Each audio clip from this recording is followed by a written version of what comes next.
Capítulo 11. Una conversación de amigos, Sydney, dijo Stryver aquella misma noche, o, mejor dicho, a la madrugada a su chacal, prepara otro ponche. Tengo que decirte algo. Sydney había estado trabajando con ardor durante aquella noche y las anteriores para dejar limpia de papeles, antes de las vacaciones, la mesa de Stryver.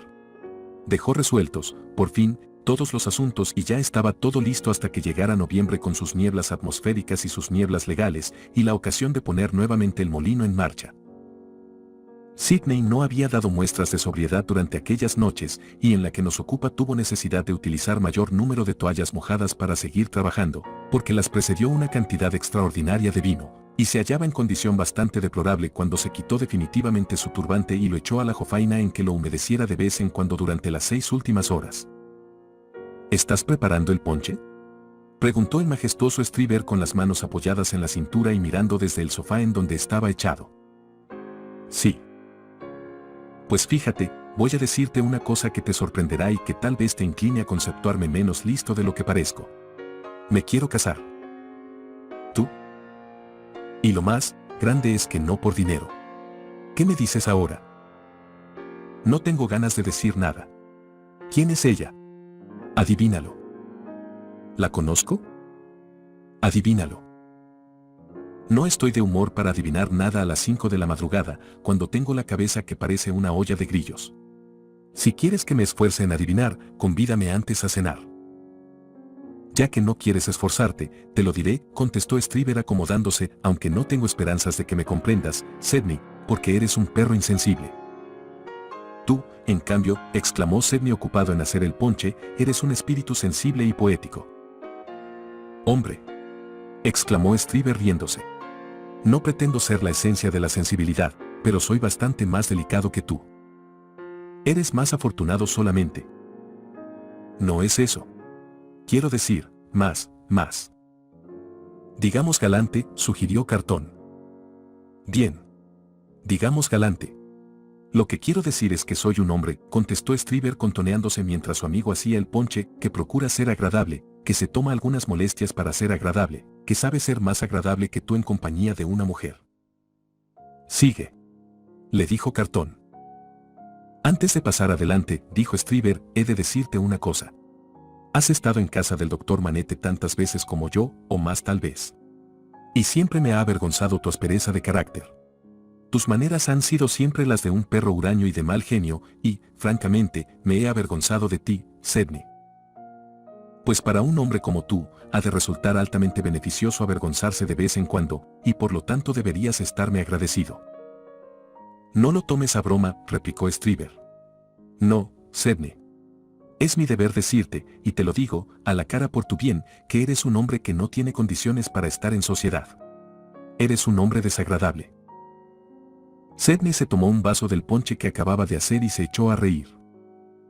Mírame, exclamó Stryver pavoneándose. Tengo menos necesidad de hacerme agradable que tú, pues me hallo en una posición mucho más independiente. ¿Por qué, pues, me hago agradable? Nunca he visto que lo fueras, murmuró Sydney. Lo hago por deber y porque lo siento. Mejor sería que prosiguieras con tu cuento acerca del matrimonio. Ya sabes que soy incorregible. No tienes bastantes asuntos para poder ser incorregible, repuso malhumorado Stryver. Es verdad, no tengo asuntos que yo sepa, contestó Sydney. ¿Y quién es la dama? No quisiera que la mención de su nombre te produjera disgusto, Sydney, dijo Stryver preparándose con exagerada cordialidad para pronunciar el nombre de la dama, porque me consta que no sientes la mitad de lo que dices, pero si lo sintieras, todo sería igual porque no tiene importancia. Hago este ligero exordio porque una vez me hablaste de esta dama en términos bastante ligeros. ¿Yo? Sí, y precisamente en esta habitación. Sydney Carton miró el ponche y a su amigo, luego bebió y volvió a mirarlo. Al hablar de esta dama dijiste que era una muñeca de dorado cabello. Esta joven dama es la señorita Manette. Si fueras hombre dotado de alguna sensibilidad y delicadeza, ciertamente me habría ofendido la expresión que usaste, pero ya sé que careces de todo eso. Por lo tanto, no me molesta, como no me molestaría la opinión de un hombre que juzgara un cuadro mío, si carecía de gusto artístico o que censurase una composición musical mía si no tuviese oído. Sydney Carton seguía bebiendo el ponche en grandes cantidades, pero sin dejar de mirar a su amigo. Ahora ya lo sabes todo, Sydney, dijo Stryver. Nada me importa el dinero, se trata de una muchacha encantadora y me he propuesto darme a mí mismo esta satisfacción. Creo tener bastante dinero para proporcionarme un placer. Ella tendrá en mí un hombre agradable, que prospera rápidamente y un hombre de alguna distinción. Para ella soy un buen partido, aunque es merecedora de una fortuna. ¿Estás asombrado? Cartón, que continuaba bebiendo ponche, contestó. ¿Por qué? ¿Apruebas mi idea? ¿Por qué no he de aprobarla? Perfectamente, le dijo a su amigo, veo que tomas el asunto mejor de lo que me figuraba y que con respecto a mí eres menos mercenario de lo que creía. Aunque ya sabes, porque te consta, que tu antiguo compañero es hombre de gran fuerza de voluntad. Sí, Sydney, estoy ya cansado de esta vida y creo que debe de ser agradable para un hombre tener un hogar, cuando se inclina a poseerlo. Estoy persuadido de que la señorita Manette ocupará dignamente la posición que voy a ofrecerle y que siempre será una buena compañera para mí. Así, pues, estoy decidido. Y ahora, Sydney, amigo mío, he de decirte algo acerca de tu situación y tu porvenir. Llevas muy mal camino, ya lo sabes. Ignoras el valor del dinero, llevas una vida desagradable y un día vas a tener un tropiezo serio y te hundirás en la enfermedad y en la miseria. Creo que harías bien buscándote una enfermera. El énfasis con que había pronunciado estas palabras lo hicieron parecer de doble estatura y 4 veces más ofensivo. Ahora déjame que te recomiende, prosiguió Stryver, examinar seriamente el asunto. Cásate. Búscate a alguien que pueda cuidarte. No te importe si no te gustan las mujeres, sí. No las entiendes o no tienes tacto para tratar con ellas. Busca una mujer respetable, que tenga algunas propiedades, algo así como una propietaria de casas o patrona de casa de huéspedes, y cásate con ella para evitarte futuras calamidades. Este es mi consejo. Y ahora reflexiona sobre él, Sydney. Ya pensaré en eso, dijo Sydney. Capítulo 12. El caballero delicado, resuelto ya Stryver a ofrecer aquella fortuna a la hija del doctor, decidió labrar su felicidad antes de salir de la ciudad para disfrutar de las vacaciones. Después de discutir el asunto mentalmente, llegó a la conclusión de que sería preferible llevar a cabo los preliminares cuanto antes y que luego habría tiempo más que sobrado para disponer la boda en Navidad. No tenía ninguna duda de que tenía ganado el pleito. Era un asunto claro, sin el menor punto débil.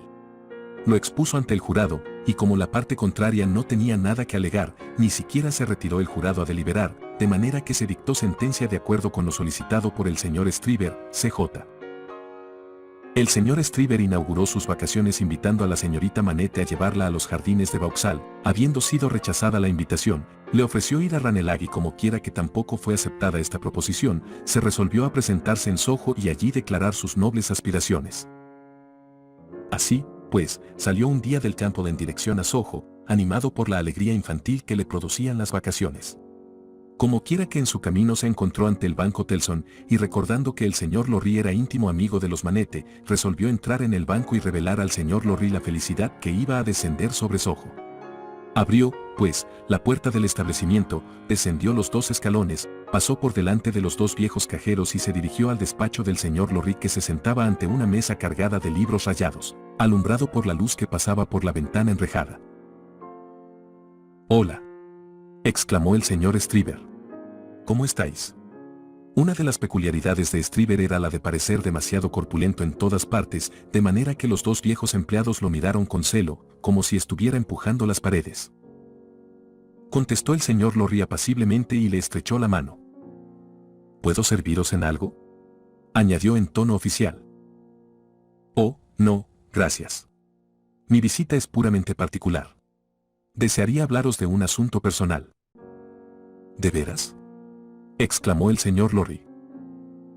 «Estoy decidido», dijo el señor Stryver apoyando los brazos sobre la mesa, «estoy decidido a hacer una proposición de matrimonio a su encantadora amiguita, la señorita Manette».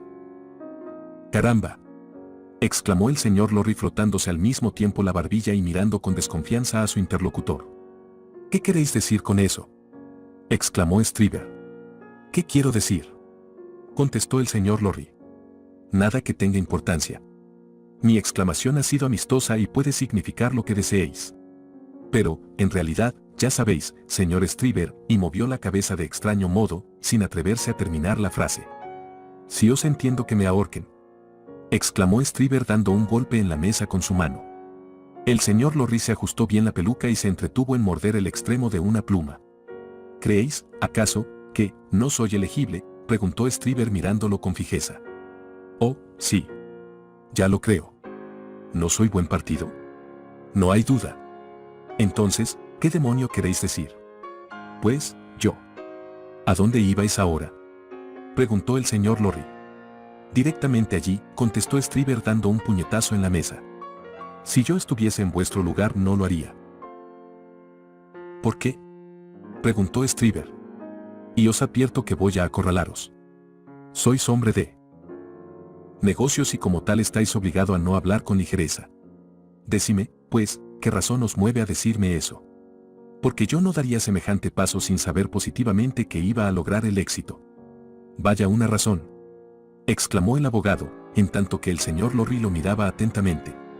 Que un hombre de negocios como vos, un hombre de edad y de experiencia que ocupa un alto cargo en un banco, se atreva a decir que no tengo probabilidades de éxito, cuando él mismo ha reconocido la existencia de 3 razones, cada una de las cuales basta para asegurarlo. Y es capaz de decirlo con la cabeza sobre sus hombros. Exclamó Stryver como si hubiera sido más natural que lo dijera desprovisto de la cabeza. Cuando hablo del éxito, me refería al que podéis lograr con la señorita Manette, y al tratar de las causas y razones que hacen probable este éxito, me refiero a las que pueden influir sobre la señorita Manette. Hay que tener en cuenta a la señorita. A la señorita ante todo. Con lo cual me dais a entender que, en vuestra opinión, la señorita no es más que una tonta. No es así. Lo que quiero deciros, añadió el anciano ruborizándose, que no consentiré a nadie que pronuncie una palabra irrespetuosa contra esa señorita, y que si existiera un hombre tan grosero, tan mal educado y de tan mal genio que no pudiera contenerse y hablara con poco respeto de esta señorita en mi presencia, ni siquiera Telson sería capaz de impedir que yo le diera una lección. La necesidad de hablar en voz baja, a pesar de su cólera, había puesto las venas del señor Stryver en estado peligroso, y no era mejor el de las venas del señor Lorry al pronunciar las últimas palabras. Esto es lo que debo deciros, señor, exclamó el señor Lorry, y os ruego que lo tengáis en cuenta. Stryver estaba chupando el extremo de una regla y luego se golpeó los dientes con ella. Por fin interrumpió el silencio, diciendo: «Esto que me decís es nuevo para mí, señor Lorry. ¿De manera que me aconsejáis deliberadamente que no vaya a Soho y ofrezca en persona mi mano? ¿Me pedís consejo, señor Stryver?» «Sí, señor». «Perfectamente. Pues ya os lo he dado y vos mismo lo acabáis de repetir correctamente». «Y yo os contesto», exclamó Stryver riéndose forzadamente, «que eso es una ridiculez que sobrepasa a todas las que oí en mi vida». «Ahora escuchadme», añadió el señor Lorry. «Como hombre de negocios nada puedo decir acerca del asunto, porque en tal carácter, nada sé. Pero como antiguo amigo que ha llevado en sus brazos a la señorita Manette, que goza de la confianza de ella y de su padre y que tiene un grande afecto por ambos, puedo hablar». «¿Creéis que estoy equivocado?»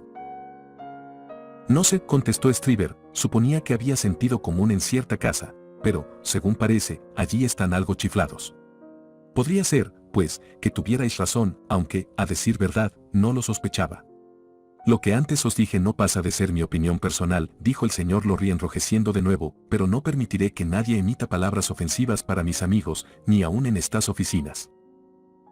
«Perdonadme», dijo Stryver. «Queda todo olvidado». «Gracias. Iba a deciros, señor Stryver, que sería muy desagradable para vos ver que os habíais equivocado, y para el mismo doctor sería penoso verse obligado a ser explícito con vos, sin contar el rato desagradable que daríais a la señorita Manette si tuviera que contestaros negativamente.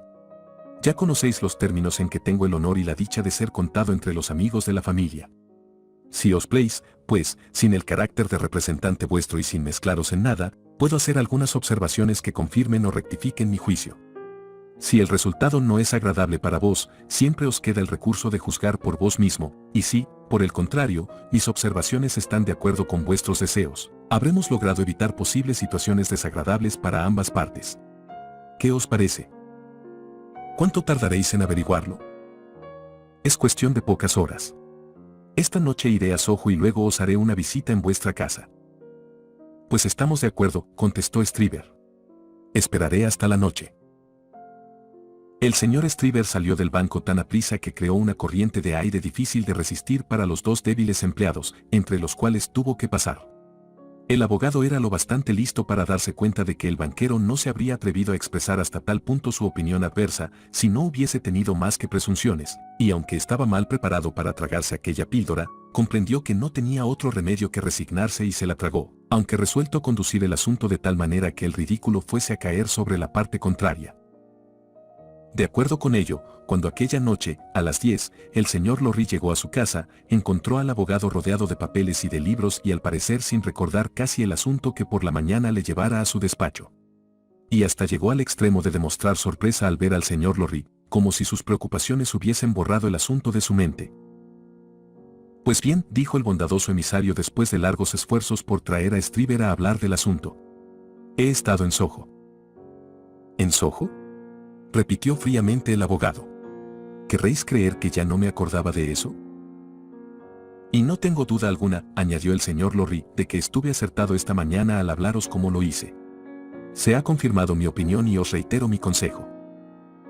Os aseguro, replicó Stryver con amistoso acento, que lo siento mucho por vos y también por el pobre padre. Comprendo que eso ha de haberle causado disgusto, y por consiguiente, será mucho mejor que no hablemos de ello. No os entiendo, exclamó el señor Lorry. No me atrevo a decir lo contrario, pero no importa, no importa. Al contrario, replicó el señor Lorry. No, os aseguro que no. Suponiendo que había sentido común donde no existe y una ambición laudable donde no la hay, he salido de mi error y no se ha perjudicado nadie. No es la primera vez que las mujeres jóvenes cometen esas tonterías y luego se arrepienten amargamente de ellas al verse hundidas en la pobreza. Mirando el asunto sin el menor egoísmo, siento que la cosa no haya pasado adelante, aunque desde el punto de vista mundano habría sido para mí un negocio desastroso. Ahora, consultando mi egoísmo, me alegro de que haya fracasado, porque para mí habría sido un negocio francamente malo, y es evidente que yo no habría ganado nada con ello. Pero, en fin, no hay perjuicio para nadie. No he ofrecido mi mano a esa señorita, y, entre nosotros, tengo casi la seguridad de que no habría llegado mi sacrificio hasta ese punto. No es posible, señor Lorry, corregir las frivolidades y locuras de esas cabezas huecas, y si os lo proponéis quedaréis arrepentido. Pero ahora no hablemos más de ello. Ya os he dicho que... Lo siento por los demás, pero me alegro por lo que a mí se refiere. Os estoy altamente reconocido por el consejo que me disteis. Conocéis mejor que yo a esa señorita, teníais razón y no debía de haber cometido esa tontería. El señor Lorry estaba estupefacto y miraba asombrado a Stryver, que lo conducía hacia la puerta como si estuviera animado por la mayor generosidad, nobleza y buenos sentimientos. Creedme, señor Lorry. No os preocupéis más por este asunto. Os doy las gracias por todo. Buenas noches. Y el señor Lorry se vio en la calle antes de que se diera cuenta de ello, en tanto que Stryver se dejaba caer en su sofá mirando al techo. Capítulo 13. Un sujeto nada delicado. Si Sidney Carton brilló en alguna ocasión o en alguna parte, seguramente no fue en casa del doctor Manette. Durante un año entero visitó la casa con frecuencia, pero siempre parecía pensativo y triste. Cuando se lo proponía hablaba bien, pero su indiferencia por todo lo rodeaba de una nube que raras veces atravesaba la luz de su inteligencia. Sin embargo, sentía atractivo especial por las calles que rodeaban la casa y hasta por las piedras de la calle, y muchas noches, cuando el vino no había conseguido alegrarle, se iba a rondar por ella y a veces lo sorprendía la aurora y hasta los primeros rayos del sol dando vueltas por aquel lugar. Últimamente su abandonado lecho lo echaba de menos con mayor frecuencia, y en algunas ocasiones, después de tenderse en él, se levantaba a los pocos minutos y se iba a rondar por las cercanías de Soho. Un día, en agosto, después que Stryver notificó a su chacal que lo había pensado mejor y que ya no se casaba, Sidney andaba rondando el lugar, cuando, de pronto, se sintió animado por una resolución y se encaminó en línea recta a la casa del doctor. Subió la escalera y encontró a Lucía ocupada en sus quehaceres. La joven nunca se había sentido a gusto en compañía de Carton y por consiguiente lo recibió con cierto embarazo, pero él se sentó a la mesa, cerca de ella. La joven miró el rostro de Carton después de cambiar algunas palabras sin importancia y observó que en él había un gran cambio. «Me temo que no andéis bien de salud, señor Carton», dijo. «No. La vida que llevo, señorita Manette, no es la más apropiada para gozar de buena salud. Pero, ¿qué se puede esperar de los libertinos? Y no es una lástima, os ruego que me perdonéis, no llevar una vida mejor». Dios sabe que es una vergüenza. ¿Por qué, pues, no cambiáis de modo de vivir? La joven lo miró afectuosamente y se sorprendió y entristeció al ver que los ojos de cartón estaban mojados de lágrimas. Y con insegura voz contestó, ya es demasiado tarde. No puedo ser mejor de lo que soy. Por el contrario, me hundiré más y seré aún peor. Cartón apoyó un codo en la mesa y la cabeza en la mano y luego dijo, os ruego que me perdonéis, señorita Manette. Me conmoví antes de deciros lo que deseo. ¿Queréis escucharme? Estoy dispuesta a hacer cualquier cosa beneficiosa para vos y si consiguiera haceros más feliz sentiría una grande alegría. Dios os bendiga por vuestra dulce compasión. Descubrió el rostro y empezó a hablar con mayor firmeza. No temáis escucharme ni os molesten mis palabras, cualesquiera que sean. Soy como un hombre que hubiese muerto muy joven. Toda mi vida ha sido un fracaso. No, señor Cartón. Estoy segura de que aún podría desarrollarse lo mejor de ella. Estoy segura de que podríais ser mucho más digno de vos mismo. Decid digno de vos, señorita Manette, y aunque estoy seguro de lo contrario, nunca olvidaré vuestras bondadosas palabras. La joven estaba pálida y temblorosa y él prosiguió diciendo, si hubiera sido posible, señorita Manette, que correspondierais al amor del hombre que tenéis delante, de este hombre degradado, fracasado, borracho y completamente inútil, él se diera cuenta de que, a pesar de su felicidad, no os habría acarreado más que la miseria, la tristeza y el arrepentimiento, pues os habría hecho desgraciada y os arrastrara en su caída. Sé perfectamente que vuestro corazón no puede sentir ternura alguna hacia mí y no. Solamente no la pido, sino que doy gracias al cielo de que eso no sea.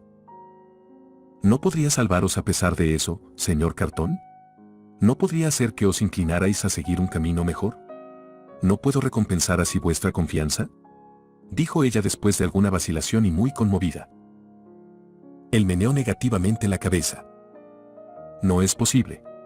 Si os dignáis escucharme todavía, veréis que eso sería imposible. Solamente deseo deciros que habéis sido el último sueño de mi alma. Aún en mi degradación, vuestra imagen y la de vuestro padre, así como este hogar, han despertado en mis sentimientos que creía desaparecidos. Desde que os conocí, me turba el remordimiento que no creí ya vivo y he oído voces, que creía silenciosas, que me incitan a recobrar el ánimo. He tenido ideas vagas de volver a esforzarme, de empezar de nuevo la vida, de arrojar de mí la pereza y la sensualidad y volver a la abandonada lucha. Pero todo eso no es más que un sueño, que no conduce a nada y que deja al dormido donde estaba, aunque deseo deciros que estos sueños los inspirasteis vos. ¿Y no queda nada de ellos? Oh, señor Cartón, pensad nuevamente en todo eso. Probadlo otra vez. No, señorita Manette, me conozco bien y sé que no merezco nada. Pero todavía siento la debilidad de desear que sepáis con qué fuerza encendisteis en mí algunas chispas a pesar de no ser yo más que ceniza, chispas que se convirtieron en fuego, aunque a nada conduce, pues arde inútilmente. Ya que tengo la desdicha de haberos hecho más desgraciado de lo que erais antes de conocerme. No digáis eso, señorita Manette, porque de ser posible, únicamente vos podríais haber hecho el milagro. No sois la causa de que mi desgracia sea mayor. Ya que he sido la causa del estado actual de vuestra mente, ¿no podría usar de mi influencia en vuestro favor? ¿No tendré para con vos la facultad de haceros algún bien, señor Cartón? Lo mejor que puedo hacer ahora, señorita Manette, he venido a hacerlo aquí. Dejad que en mi desordenada y extraviada vida me lleve el recuerdo de que vos hayáis sido la última persona del mundo a quien he abierto mi corazón y de que en él haya todavía algo que podáis deplorar y compadecer. Aunque sigo creyendo, con toda mi alma, que sois capaz de mejores cosas. Es inútil, señorita Manette. Me he probado a mí mismo y me conozco mejor. Sé que os apeno y por eso voy a terminar. ¿Queréis prometerme que cuando recuerde este día pueda estar seguro de que la última confidencia de mi vida reposa en vuestro puro e inocente pecho, y que está ahí solo y no será compartido por nadie? Si esto ha de serviros de consuelo, os lo prometo. ¿No lo daréis a conocer ni a la persona más querida para vos y a quien habéis de conocer todavía? Señor Cartón, contestó la joven emocionada, este secreto es vuestro y no mío y os prometo respetarlo. Gracias, Dios os bendiga. Llevó a sus labios las manos de la joven y se dirigió hacia la puerta. No tengáis ningún temor, señorita Manette, de que jamás haga alusión a esta conversación, ni siquiera con una palabra. Nunca más me referiré a ella y si estuviera ya muerto no podríais estar más segura de ello. Y en la hora de mi muerte conservaré como recuerdo sagrado, recuerdo que bendeciré con toda mi alma, el de que mi última confesión fue hecha a vos y que mi nombre, mis faltas y mis miserias quedan guardados en vuestro corazón. Y Dios quiera que seáis feliz de otra manera. Era entonces Cartón tan distinto de lo que había parecido siempre, y tan triste pensar lo mucho que podía haber sido y cuántas excelentes cualidades había malgastado y malgastaba aún, que Lucía Manete se puso a llorar por él mientras Cartón la miraba. Consolaos, dijo él, no merezco vuestra compasión. Dentro de 1 o 2 horas los malos compañeros y los perniciosos hábitos que desprecio harán nuevamente presa en mí y me harán todavía menos digno de esas puras lágrimas. Pero en mi interior seré siempre para vos lo que soy ahora. Prometedme que creeréis eso de mí. Os lo prometo. He de pediros el último favor. Por vos y por los que os sean caros, sería capaz de hacer cualquier cosa. Si mi vida fuese mejor y en ella hubiese alguna capacidad de sacrificio, me sacrificaría con gusto por vos o por los que os fueran queridos. Tiempo vendrá, y no ha de tardar mucho, en que os sujetarán a este hogar, que tanto queréis, otros lazos más fuertes y más tiernos, y entonces, señorita Manete, cuando veáis las felices miradas de un padre fijas en vuestros ojos o que vuestra belleza renace más brillante a vuestros pies, pensad en que hay un hombre que daría su vida para conservarla de un ser que os fuese querido. Dijo adiós y Dios os bendiga y salió de la estancia. Capítulo 14. El honrado menestral todos los días se ofrecían a las miradas del señor Jeremías Roedor y su feo hijo numerosos y variados objetos en la calle Fleet, mientras el padre estaba sentado en su taburete. Con una paja en la boca el señor Jeremías observaba la corriente humana que iba en 2 direcciones, con la esperanza de que se presentara la ocasión de realizar algún negocio, pues una parte de los ingresos del señor Jeremías la ganaba sirviendo de piloto a algunas tímidas mujeres, muchas de ellas en la segunda mitad de su vida, para atravesar la calle de una parte a otra. Mas a pesar de que aquellas relaciones habían de ser forzosamente de breve duración, nunca el señor Roedor dejaba de expresar su ardiente deseo de tener el honor de beber a la salud de la mujer que acompañaba. Y los regalos que recibía con motivo de este benévolo propósito, constituían una parte de sus ingresos, como ya se ha dicho. Estaba un día el señor Roedor en uno de los momentos más desagradables, pues apenas pasaban mujeres y sus negocios tomaban tan mal cariz, que llegó a sospechar que su esposa estuviera rezando contra él, según tenía por costumbre, cuando le llamó la atención numeroso gentío que seguía por la calle Fluid hacia el oeste. Mirando en aquella dirección el señor Roedor se dio cuenta de que era la comitiva de un entierro y que, al parecer, los ánimos estaban excitados contra él, pues se oían numerosas protestas. «Un entierro, pequeño», dijo a su retoño. «Viva», exclamó el joven Roedor. El muchacho dio a este viva un significado misterioso, pero ello sentó tan mal al autor de sus días, que dio a su hijo un papirotazo en la oreja. «¿Qué es eso?», exclamó el padre. «¿Por qué das un viva? Que no vuelva a oírte, porque, de lo contrario, nos veremos las caras». «No hice nada malo», protestó el joven Roedor frotándose la mejilla. «Mejor es que te calles. Súbete al taburete y mira». Obedeció el hijo mientras se acercaba a la multitud silbando y gritando en torno de un mal ataúd en un coche fúnebre bastante destartalado, y al que seguía un solo plañidor vestido con el traje del oficio, nada nuevo, que se consideraba indispensable para la dignidad de su posición. De todos modos esta posición no parecía agradarle, en vista de que la multitud lo rodeaba gritando, burlándose de él, haciéndole muecas y exclamando a cada momento, «espías». Mueran los espías, y otros cumplidos por el estilo, aunque imposibles de repetir. Los entierros habían tenido siempre especial atractivo para el señor Roedor, quien parecía excitarse cuando una de las fúnebres comitivas pasaba ante el Banco Telson. Y como es natural un entierro con tan extraño acompañamiento como aquel, despertó aún más su interés y preguntó al primer hombre que pasó por su lado. «¿Qué ocurre?». «No lo sé», le contestó el interpelado. «Espías. Mueran los espías». En vista de que no le habían contestado lo que deseaba, el señor Roedor preguntó a otro hombre quién era el muerto. «Lo ignoro», contestó este. Y enseguida se llevó las manos a la boca a guisa de bocina y gritando con el mayor entusiasmo, «espías. Mueran los espías». Por fin pasó una persona mejor informada acerca del caso y por ella el señor Roedor averiguó que el entierro era el de un tal Roger Clay. ¿Era un espía?, preguntó el señor Roedor. «Sí, de Old Bailey», le contestó su informador. «Espías. Mueran los espías de Old Bailey». «Sí, es verdad», exclamó el señor Roedor recordando el juicio a que asistiera. Lo vi una vez. ¿Ha muerto? No puede estar más muerto. Sacadlo de ahí. Fuera los espías. Que lo saquen del coche. La idea fue tan del gusto de la multitud, que se encariñó inmediatamente con ella y ante todo se dedicó a interrumpir la marcha del vehículo. Se apoderaron del plañidor, pero este anduvo tan listo, que se deslizó de entre las manos que lo sujetaban y huyó por una calleja cercana, aunque no sin abandonar en el camino el sombrero, con su gasa fúnebre, el manto, el pañuelo blanco y otras lágrimas simbólicas. Estos trofeos fueron inmediatamente destrozados por la muchedumbre, en tanto que los tenderos cerraban a toda prisa las puertas de sus establecimientos, porque en aquellos tiempos la multitud no se paraba en barras y era de temer. Se disponía ya a sacar el féretro del coche, cuando otro genio expuso la idea de dejarlo allí como estaba y conducirlo a su destino entre el regocijo general. Los consejos oportunos eran muy necesarios y este fue admirablemente acogido. Enseguida montaron 8 individuos en el coche y entre ellos se hallaba el señor roedor que con la mayor modestia escondía su cabeza para no ser observado desde el banco.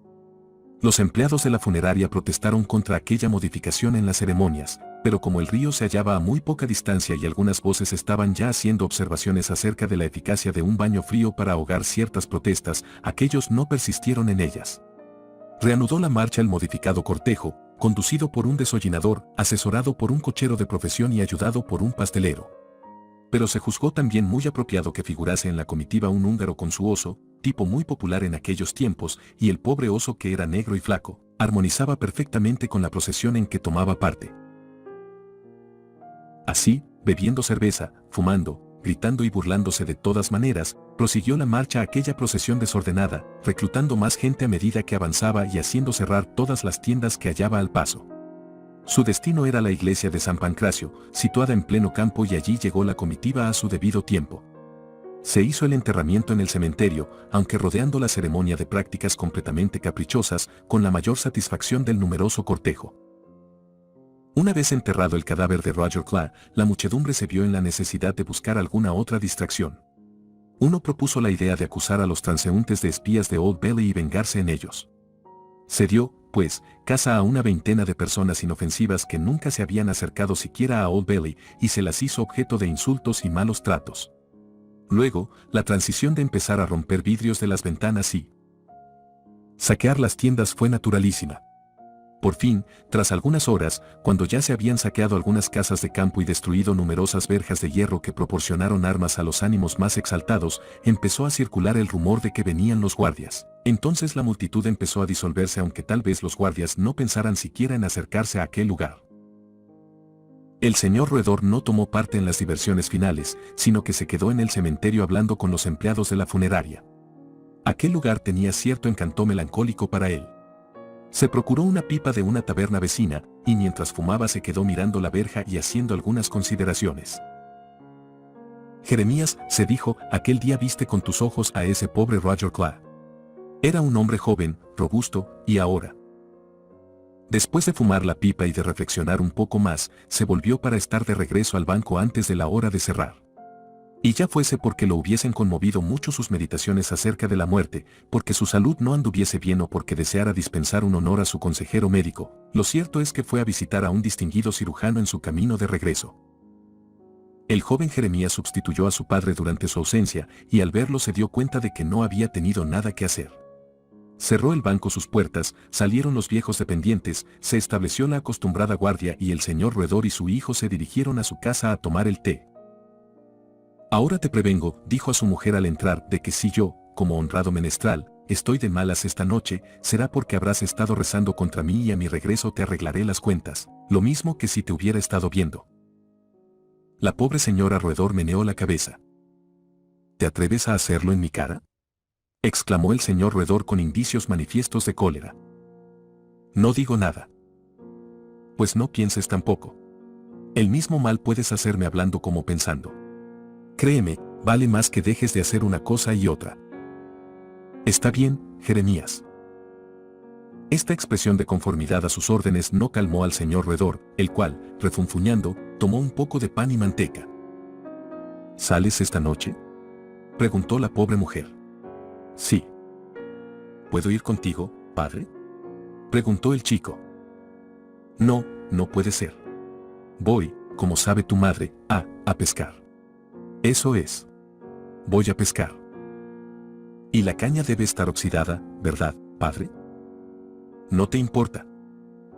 ¿Traerás pescado, padre? Si no traigo, mañana tendrás poco que comer, contestó el padre meneando la cabeza, y no preguntes más. No saldré hasta que te hayas acostado. Durante el resto de la velada el señor roedor se ocupó en vigilar a su mujer y en hablar con ella para evitar que pudiera meditar siquiera algunas oraciones en su perjuicio.